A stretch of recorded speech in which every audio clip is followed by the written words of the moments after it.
সম্পত্তির জন্য বাবাকে কুপিয়ে হত্যা করেছে ছেলে। দর্শক, এ বিষয়ে বিস্তারিত থাকছে প্রতিবেদনে। নোয়াখালীর সুবর্ণচরে সম্পত্তি ভোগের জন্য বাবাকে কুপিয়ে হত্যা মামলায় ছেলে ইসমাইল হোসেনকে যাবজ্জীবন কারাদণ্ড দিয়েছে আদালত। একই সঙ্গে 50,000 টাকা জরিমানা, অনাদায়ে আরও 1 বছরের কারাদণ্ড দেওয়া হয়। বুধবার বিকেলে এ রায় দেন সিনিয়র জেলা ও দায়রা জজ নীলুফা সুলতানা।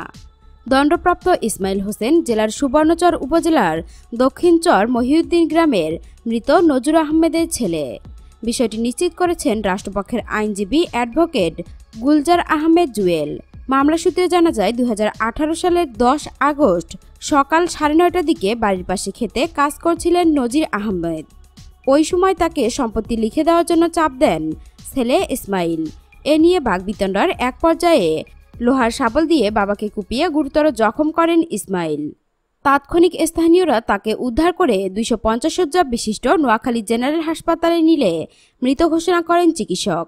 এ ঘটনায় নিহতের মেয়ে আমিনা খাতুন বাদী হয়ে ইসমাইলকে আসামি করে চরজব্বারা থানায় হত্যা মামলা দায়ের করেন।